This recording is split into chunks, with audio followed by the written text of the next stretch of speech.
take note, ha? Ang buling-buling talaga na yan, simula pa nung nakaraang mga dekada, ay talagang naghahagis yan, nagbibigay po yan ng pera. Alright? Sa mga nanonood. Parang blessing ba? So, ang ginawa ni Ma'am Mara kahapon ay talagang nagbigay siya. Siya lang ang nagbigay ng pera sa mga nanonood. Alright? So, sana, nawa ay maging blessing ito para kay Ma'am Mara, no? Pag-usapan din natin yung mga naganap kahapon sa piyesta ng Santo Niño. Buling-buling po dyan sa Pandacan de Manila. Manila po ang Pandacan, no? Pandacan, Manila.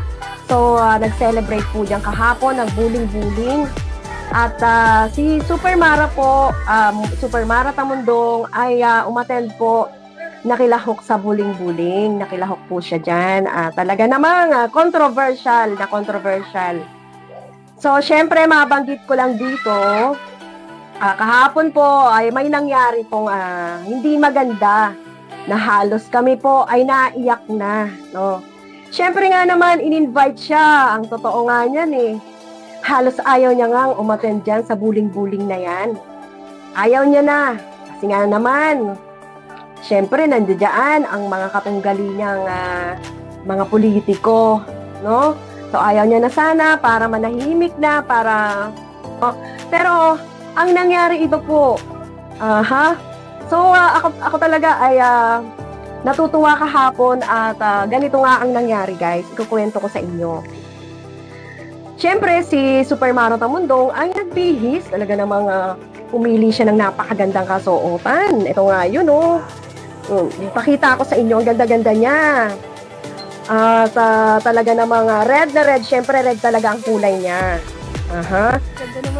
Talaga namang pagkakita namin ay na-starstruck talaga kami sa ganda ng kanyang suot. Ito, oh.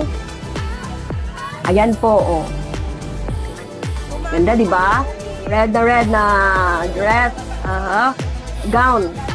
Gown dress, no? So parang may palikpik dito ang kanyang gown. So, syempre, nag-ayos din siya, nag-makeup din siya. Talaga namang pumunta siya dahil nga sa invitation. Dahil nung nakaraang taon po, siya ay Hermana Mayor. So, alam niyo naman, pag Hermana Mayor, malaking halaga ang kanyang in-sponsor dyan. No? Malaking halaga rin yung sponsor niya sa simbahan. No? So, dapat i-acknowledge man lang yung kanyang pangalan, kahit man lang konti, di ba?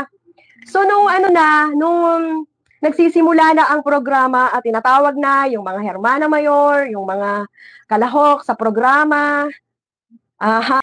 So, yun nga,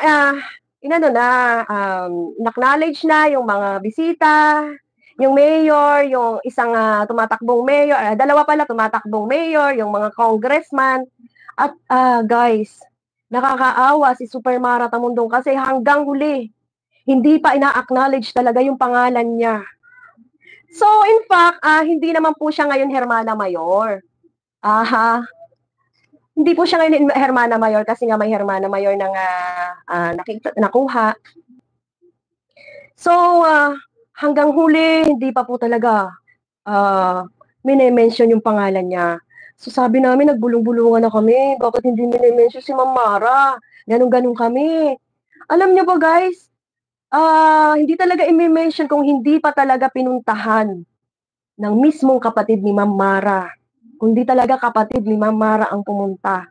Na bakit hindi, siyempre, nagreklamo, ba't hindi nyo man lang mine-mention yung kapatid ko. So yun, tapos meron pang guys, yung parang, ganun, pintas na yung parang, kilala ka, nabisita ka, na talagang VIP ka. Di man lang siya binigyan ng gano'n, yung ang tawag doon sa gano'n na isinasabit sa ganito, ang VIP. Sabi ko sa'yo, hindi man lang talaga siya sinabitan. Anong nila? Anong nasa isip nila? Or anong pakay nila? Or anong nila gusto nilang palabasin? Na wag nang i-mention si Super Mara? Ganun ba? Sabi ko sa'yo, nung pinuntahan ng kapatid, ayun, minention po, at talaga namang nagtatatakbo yung mga namamahala, mga staff ng nandoon ng programa, at talaga namang binigyan si Super Mara ng yung kwintas na yon at minention yung pangalan niya kung hindi pa sumigaw-sigaw yung mga supporters si Super Mara. So ganun po ang nangyari kahapon. Ano, bakit hindi nila yung ginawa? Na i-mention man lang si Super Mara. Out of ano lang, yung ano lang, decency lang,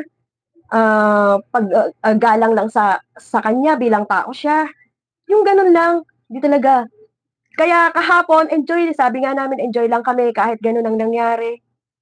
Pero kung hindi pa talaga sumigaw-sigaw yung mga supporters, in fact, sa buling-buling na yon, mas marami talaga nga sumisigaw kay Super Mara. Yan po ang totoo doon. At kahit yung nakaraang mayor, alam niyo na kung sino yon, yung lalaki, si Boy, wala pong sumisigaw. Promise. At kahit yung kasalukuyang mayor, wala pong sumisigaw. Kaya alam niyo guys, ang sabi nga ng Bible, ang idinadown or ang ibinababa ay itinataas ng Diyos. So yun po ang nangyari kahapon kay Super Mara, no? At syempre, nakita namin yung mga supporters na halos maluha-luha na sila. Syempre, naawa kami. Talagang naawa kami. Pero nung syempre siguro natakot na rin sila, na rin sila, na konsensya, binanggit na rin yung pangalan ni Mara at doon nagsigawan kami. Tapos parang normal lang na okasyon na go, kumbaga sa continue lang. Go, go, go lang kami. So yun, nagpatuloy hanggang matapos yung parade at umuwi na rin kami kaagad. Alright? Kasi hindi na kami pumunta ron sa may stage kasi nga baka i-acknowledge na naman dun eh. Babanggitin na naman yung pangalan. Syempre, nadala na si ma'am.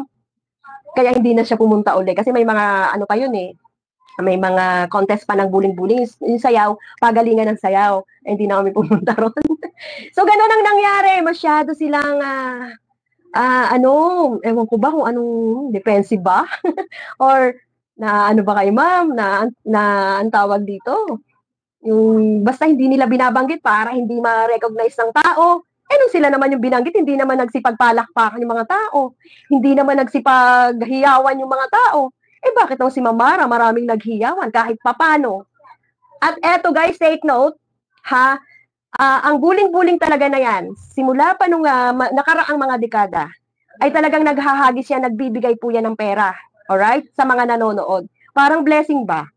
So, ang ginawa ni Mara kahapon ay talagang nagbigay siya lang ang nagbigay ng pera sa mga nanonood. Alright? So, sana, nawa ay maging blessing ito para kay Mara, no?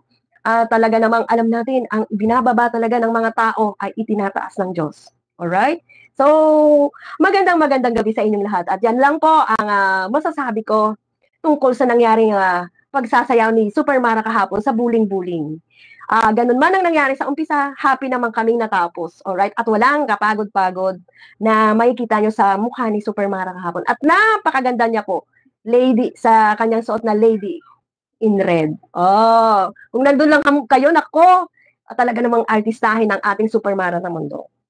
No? So, hello guys sa aking mga nanonood dyan sa mga silent viewers, no? Like lang po ng